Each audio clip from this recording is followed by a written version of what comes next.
What's up, friends? Welcome into a brand new episode of the Chasing the Pack podcast. I'm your host, Chase Lacombe. Thanks so much for joining us here today. If you haven't already, I encourage you to hit the like button for this video. Smash that subscribe button for the channel. It does help us out a ton.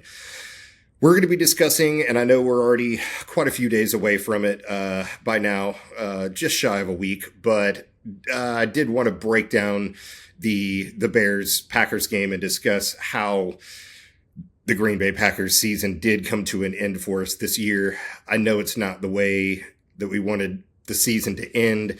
I know that it's not the way that we wanted to lose, it's not the way that we wanted to go out on this year. But ultimately, it is the way that, things went, unfortunately. Just really a tale of two halves for this team. The third Bears-Packers game in 35 days. Packers go 1-2 and, drop the two games really that truly mattered there at the end. Green Bay was about a 2.5 point favorite going into this game. And man, at halftime, it really felt like this team was going to finally get back over the hump, get another postseason victory under its belt, just with all of the adversity that this team has faced and all of the injuries, the losing streak up until this point, 4 games. December is usually whenever Green Bay is playing, its best football, and especially in the Matt LaFleur era. And that is not what we saw, with the last couple of weeks, the last 4 weeks going into this game. But it really seemed like Green Bay, was going to finally find a way to put it all together, avoid the 5-game slide. And then the third quarter happens and the fourth quarter. And really it was, the fourth quarter comeback by Chicago was exemplary on their behalf, and just an absolute, choke job, from Green Bay. They choked away a huge lead, and it was 21-3 at the end of the half. So, I mean, you choked away an 18-point lead in 2 quarters of football in the postseason. It's almost inexcusable, and it is. What heads will roll because of it, yet to be determined. And we'll kind of look at that, break down a few of the options that Green Bay will have, and what types of changes we probably can expect to see, potentially could see, or likely won't see, regardless of how much, how strongly, you may feel on either side of the card for a lot of these different jobs. Rich Bisaccia, Matt LaFleur, Brandon McManus. A lot of these decisions are still, in flux, and have not, heads did not roll, in the post-game press conference. Or, the next morning we did not wake up to, Brian Gutekunst being fired alongside Matt LaFleur, and, Rich is gone, and, Brandon's gone, and, just, complete cleaning of house. And there are some, Butkus is another name that's one that I do believe will be gone, and should be there on the offensive line coach. But, I wanted to kind of discuss a little bit about where this, team is at. But mostly this episode, we're going to be talking about, this game between Green Bay and Chicago. Really just a tale of two halves. But, with a 21-3 lead going into halftime, or I guess coming out of halftime, Green Bay really only manages to get 6 more points the entire rest of the game. Defense allows 28 points in the second half alone. 25 of those points come in the fourth quarter. So it's not like the defense wasn't doing their job in the third quarter to really allow Green Bay to, keep that lead and try and expound on it throughout, in the second half. But really, Green Bay's offense couldn't get anything going for much. The kicking was atrocious. It was historically bad for this team in a position and, a sector of this team that we're frankly all too accustomed to seeing and experiencing as Packers fans. But yeah, Green Bay doesn't manage a single point in the third quarter and only can manage 6 in the fourth quarter to save their season. Green Bay choked it away. They choked their season away. There's no other way really to put it. They had it all in their hand, and they just couldn't adjust in the second half really at all.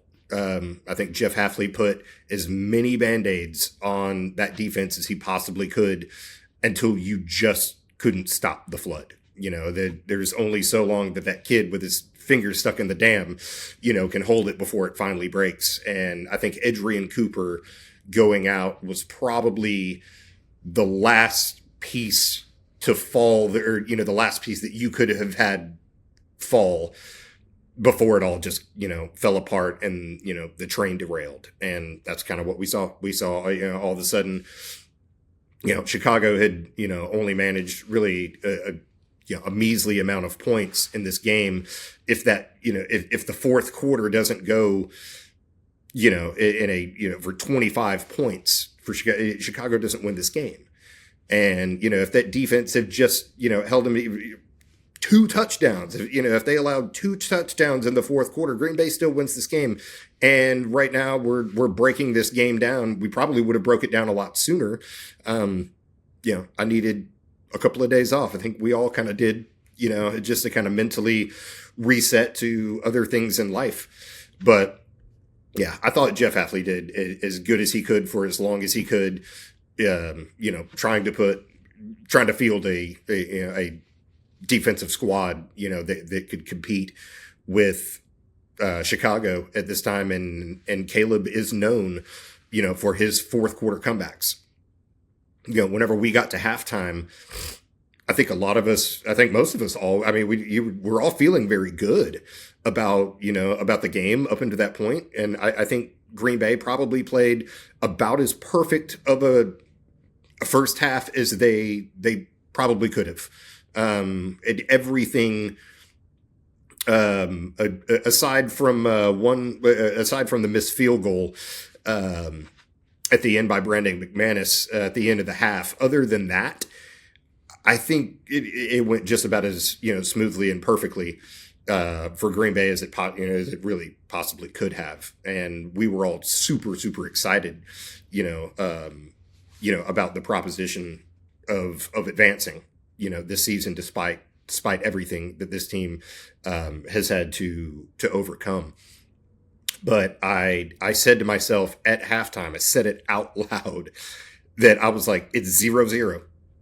I was like, this game is 0-0 right now. This is a brand new ball game. And that huge lead that, 18-point lead that Green Bay had, I thought was gone. It was erased before they came out of the locker room. Because I knew what this team, I knew what this game could look like. And that's what I expected. In my prediction, I was saying that, Chicago was going to go down and, make a long drive, and it was going to come down to, a fourth quarter, a fourth down throw that ultimately, would fall incomplete or would either be intercepted or deflected and, or just wouldn't catch the first down. And that would be it. That would be the end of the game. It would be a nail biter at the end and be really close, but ultimately Green Bay coming away the victor.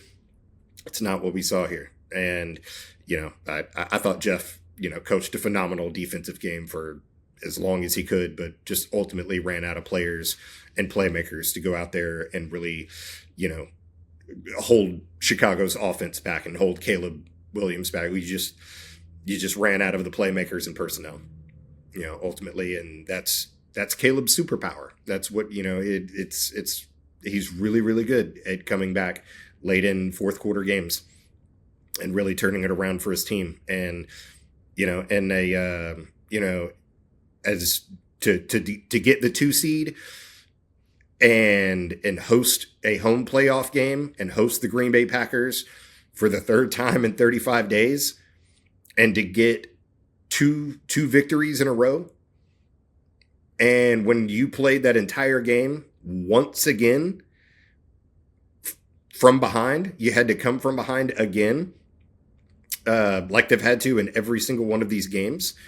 And especially the last two were successful.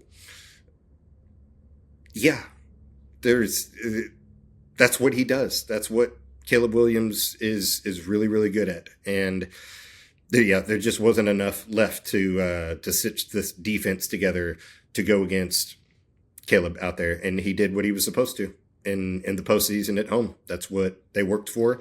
And that's why they drafted him where they did, and took him first overall. So, congratulations to the Chicago Bears, I suppose, for finally getting it right for once. And I think reigniting this rivalry.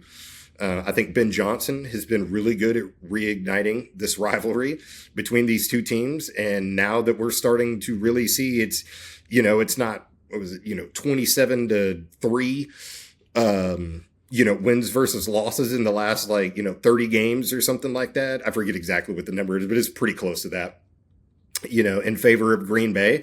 Now, I love that. I love beating Chicago every time that we play them. That's wonderful. And I definitely don't enjoy losing to them twice in a year. And I definitely don't like losing to them in the postseason to end your season.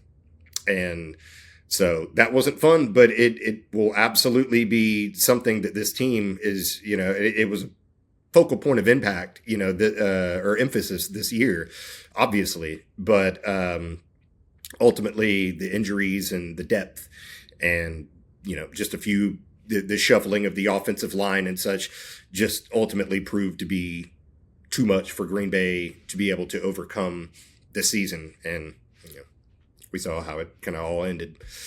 Special teams has been an Achilles heel of this team as well for way too many years. And it has cost them far too many playoff games and regular season games, for that matter, for us not to have, been able to finally find a way to adjust and get that monkey off your back. It's just cost us far too many playoff games at this point. Brian Gutekunst said, it's time to start winning championships, and yet special teams is still not a point of emphasis. It's not a point of emphasis in the way that they draft. It's not a point of emphasis in the way that they develop players. Green Bay does have the highest paid special teams coach, and yet, all of these travesties are still allowed to occur and go under his watch and under his guidance. The wide receivers that Green Bay chooses to draft are, while they do fit in the offensive scheme perfectly, that they have, for their wide receivers on offense, that does not translate to those players on special teams being the kind of guys that can really get upfield and make these plays. Green Bay is very happy to, just take it from the 30-yard line or so, almost every time, and never really churn any of these big plays. And more often than not, I think in the first play of the game on kickoff, there was a penalty, and right away, it's the exact same mistakes that this team refuses to make the necessary adjustments to overcome and change the culture on that side of the ball. And until they really start making special teams a true point of emphasis for this team, you're going to continue losing playoff games. It is going to keep costing this team year after year, and it won't be long before it starts costing people their jobs in Green Bay. And speaking of which, I don't know how Rich Bisaccia still has a job much longer in Green Bay after that. It's just an absolute, poor. And I get that he can't make, Rich Bisaccia cannot make those kicks for Brandon McManus. He can't be the guy that, he's not the holder. he's watching it happen right in front of his face. Rich is not on the field to be able to do anything about that. I get that, but ultimately the overall operations of special teams befalls on Rich Bisaccia. Excuse me. I mean, ultimately, that operation, the whole scheme falls under Matt LaFleur, and what Matt does from here moving forward in regards to Rich, and how you adjust the special teams moving forward here in this offseason is going to be a highly looked at aspect of Matt LaFleur, assuming he's still here as well. I believe he will be, but assuming he's still here, I think addressing special teams is going to be there's going to be a lot of questions to see how he goes about that this offseason. But I mean, ultimately the responsibility to have players ready to play at minimum clean and competent football on special teams does fall on the shoulders of Rich Bisaccia. So there likely been some hard questions this week, and a lot of introspect. I believe a lot of looking back at the season in totality, and not just making red-blooded decisions kind of in the heat of coming off of a loss like this. It stings. So I think that probably everybody's taking time to really look at this the right way, see where the blame ultimately probably falls. Matt LaFleur will likely have to shoulder some of this blame, as head coaches do. But yeah, ultimately, the head of this team and the successes as well, as well as the shortcomings, are a tribute to him and his leadership. His choices in coordinators, and how all of this team performs in all three phases. I do think that there's a world, in a very real world, in which Rich Bisaccia is back again next season as the special teams coordinator. I know that may not be exactly everybody's cup of tea and what they're hoping to see next, take the field or lead that side of the ball. But because the market, the availability of a replacement, and the money that Green Bay has, and time already that they've invested into Rich, that does say something, that does count for something. Rich could also just choose to retire. At this point, if he wants to, he and the Packers could come to an agreement, to where he just wants to go, and the Packers don't want to keep him, and it's essentially just a mutual parting of ways between the two of them, rather than firing your special teams coordinator. I think it's really dangerous for Matt LaFleur to continually, fire, coordinators. We've seen, a lot of special teams coordinators under the Matt LaFleur era.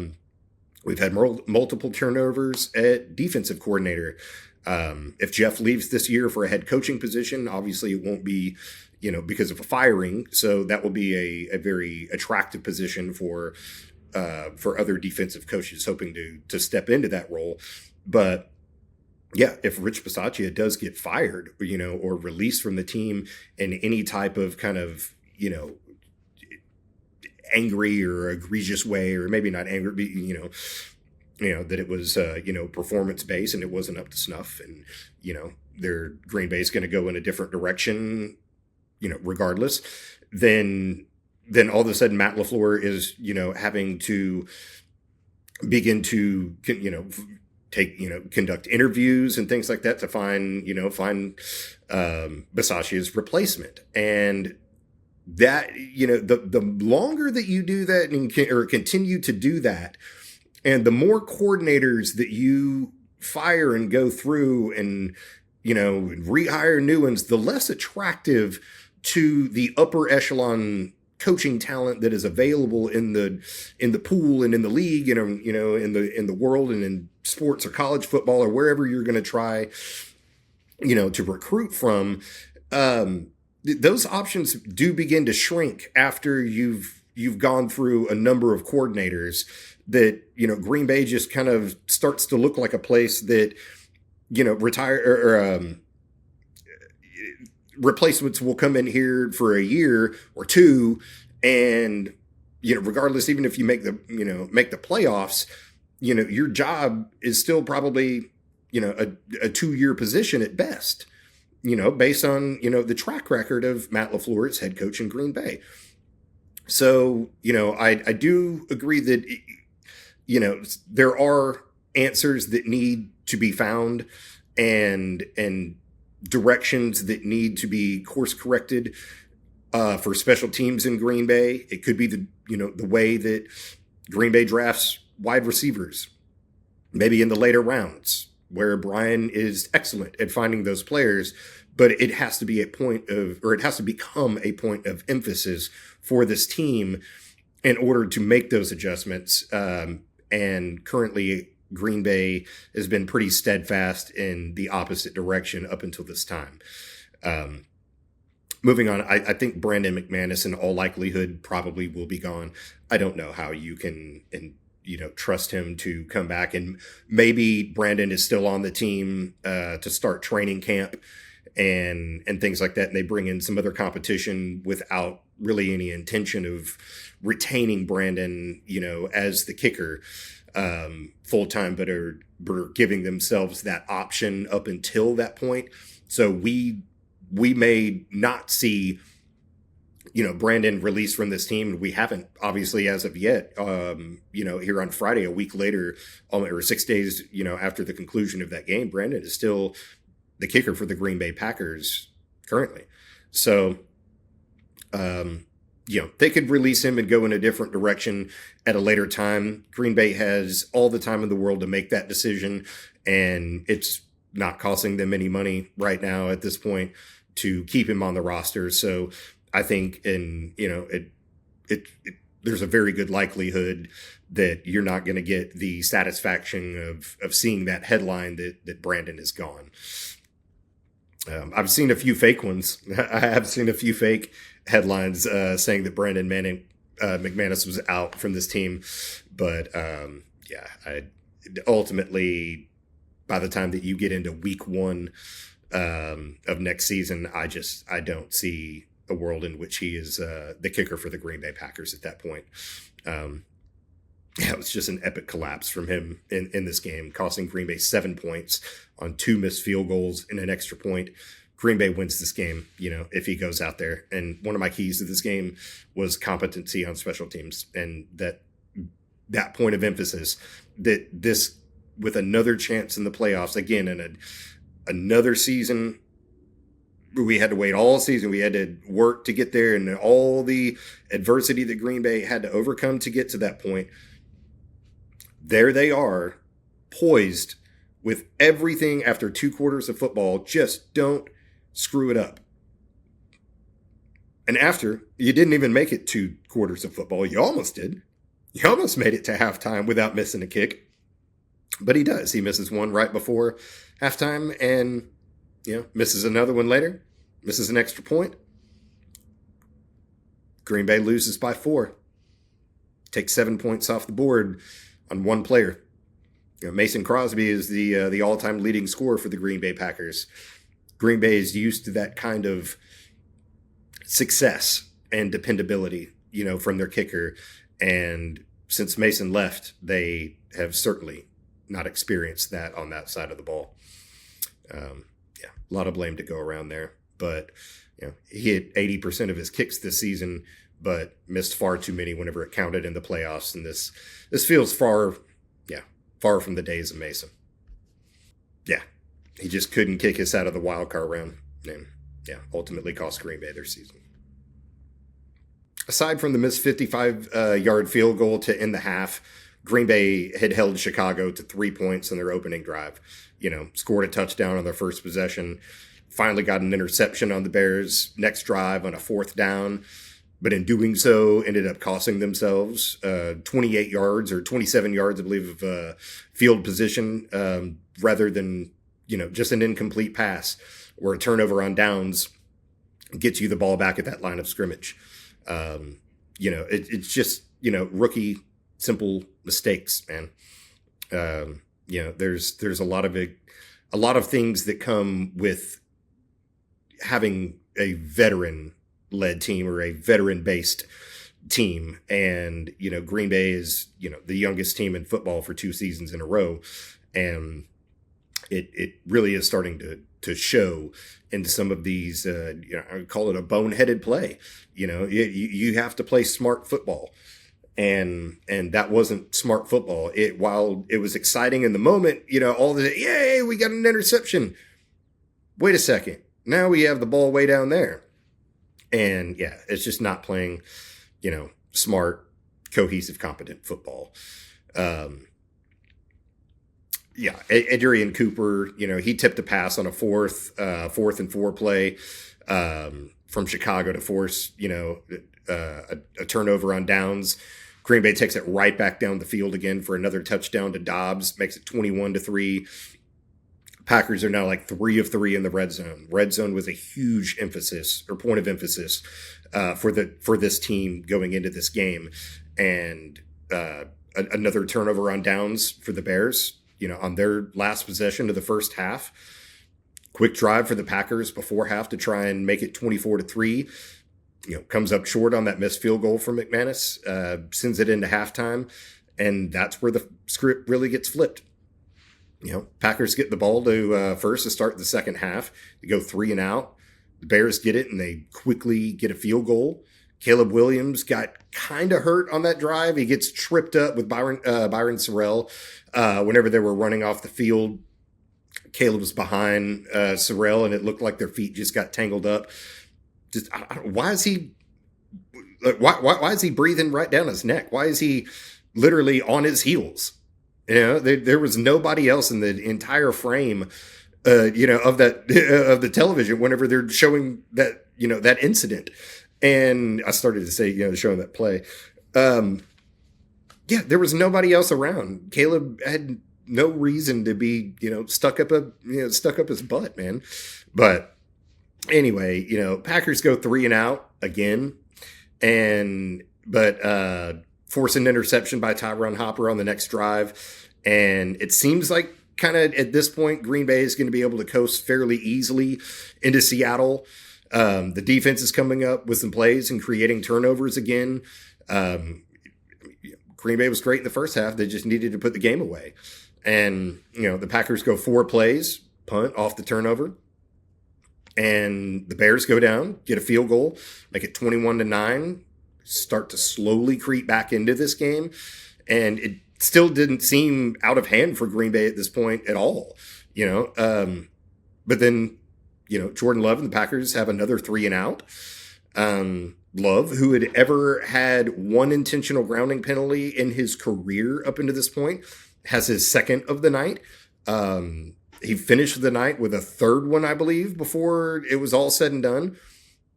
The Bears get the ball next and go 7 plays, 66-yard touchdown in just over 2.5 minutes. And now it's 21-16. And it starts to get a little scarier.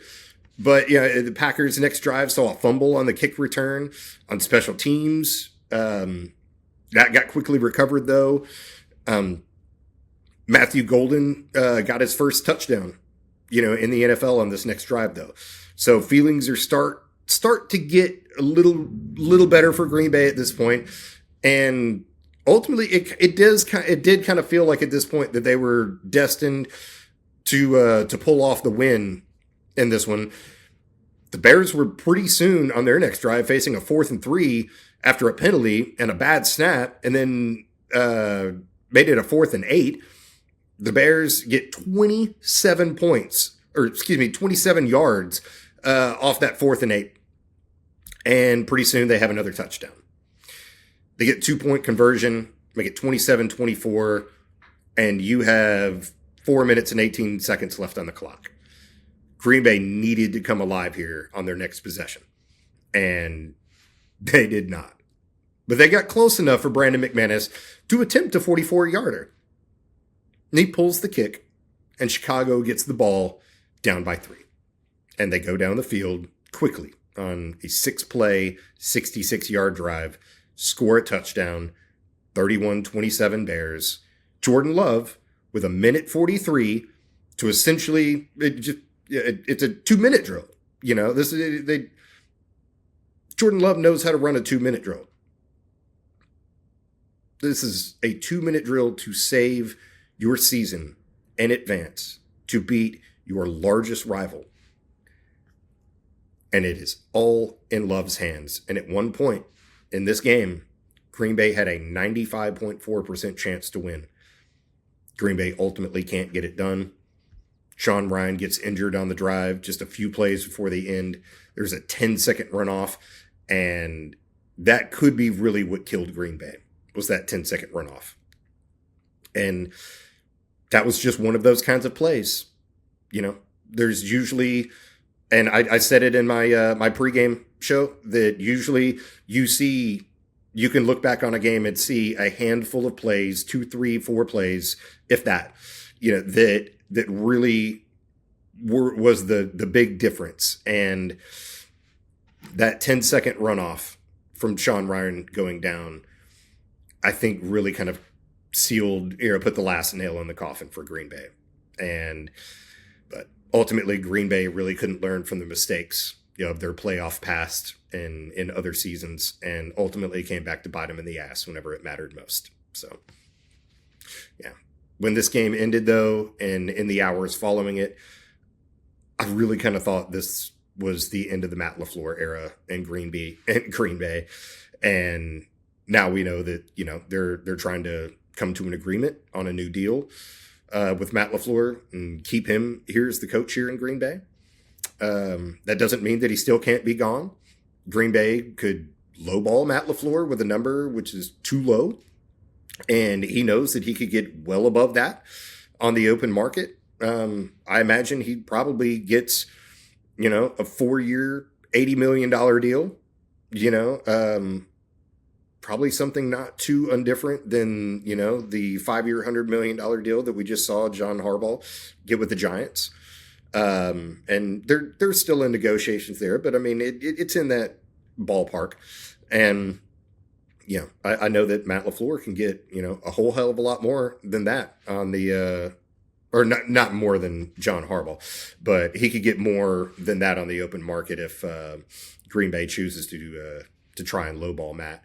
But, if Green Bay decides to go in a different direction, and try and trade him and get some draft capital out of it, then Matt LaFleur would hit the market and he would instantly, overnight, become the most desired head coach candidate left on the market. And there are plenty of vacancies to go around right now at the moment, right here in Nashville, with the Titans being one of them. I know he's got ties with a lot of different teams, and I don't think that is, saying any record-breaking news, by saying that. But I think Green Bay takes a major step backward and likely misses the playoffs next season if Matt LaFleur is out and Green Bay tries to bring in a new head coach.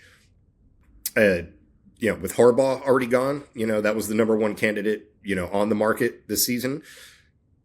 There's a lot of interviews that have already been conducted. Green Bay, at this point, a week removed from the end of our season, would be well behind the curve at this point in regards to other teams and keeping pace with that, interviewing other candidates. A lot of these teams are beginning to probably, reach the end of their interview candidate or candidate interviews.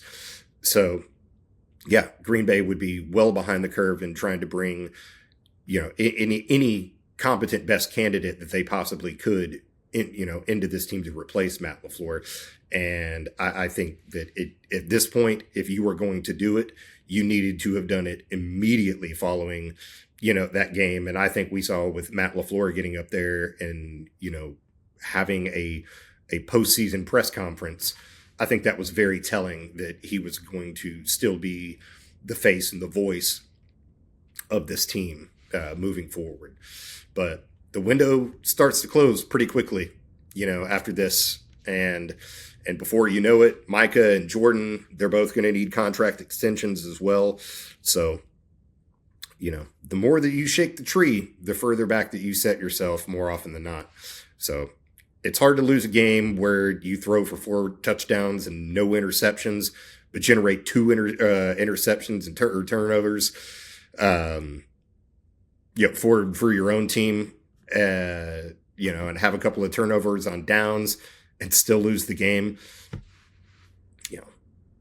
I thought Jeff Hafley did everything he could, with Band-Aids and bubble gum to keep this team together, but the wheels just ultimately fell off completely.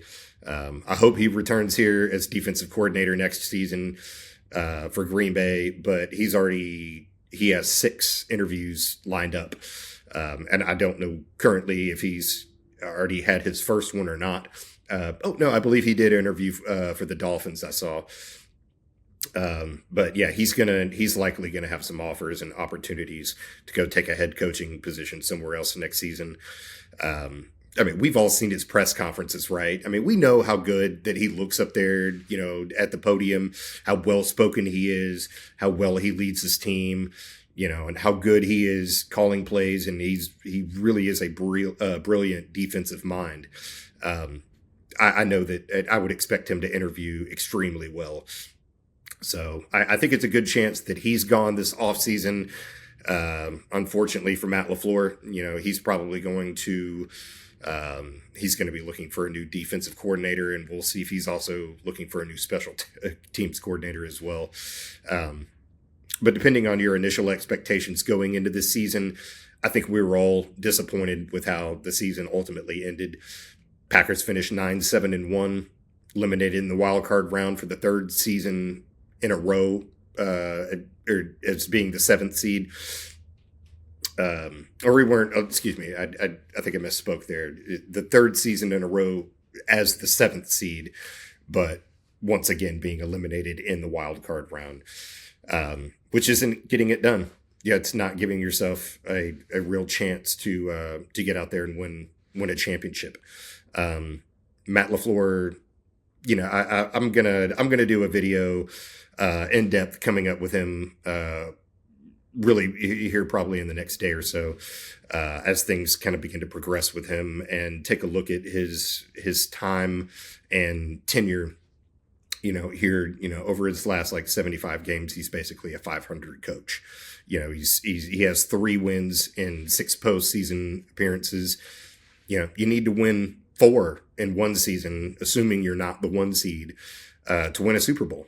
And he hasn't shown that he can win enough in 6 years, let alone in 1, to get it done. So there's a lot of changes coming for this team over the next several days, weeks, and months during this offseason. There's a ton more to discuss about this team moving forward now, and I'll be back here soon breaking it all down as we begin to, march toward the long summer and this offseason. Last offseason, it flew by. That was the fastest offseason I can ever remember having. And it just felt like we ended the season and then we were back into OTAs, training camp, mini camps, preseason, and it was week 1. And it just felt like the offseason last year didn't even happen. I hope it feels like this year. I hope it moves fast.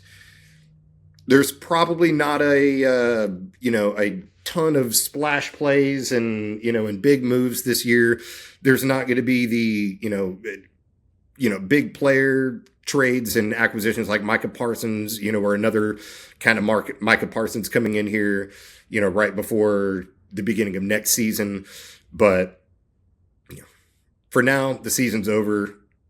Feels like just yesterday we were trading for Micah Parsons. Tucker Kraft was looking incredible, and this team was poised to make a serious run toward a Super Bowl. I think injuries, whether accidental or the self-inflicted ones, like we saw again and again on special teams all season long for another season, I think they played a major part in the season, obviously. But Green Bay just couldn't get out of their own way, to execute some of the same plays that they've been really running since the start of training camp in this game. We saw people running the wrong routes, a route that they've been running since they were in training camp. And they just kind of seem like they're flying by the seat of their own pants. They're running their own routes. And, I know a lot of those things that happened were not due to play calling. And I think that's why Green Bay is taking the time to really look closely and slowly at everything this season and see where ultimately a lot of the blame lies on how this season really, ultimately turned out. They haven't found a way to change the systemic issues that has plagued them in the postseason for so long, and until they do, it's likely to be the same story again and again for this team, unfortunately.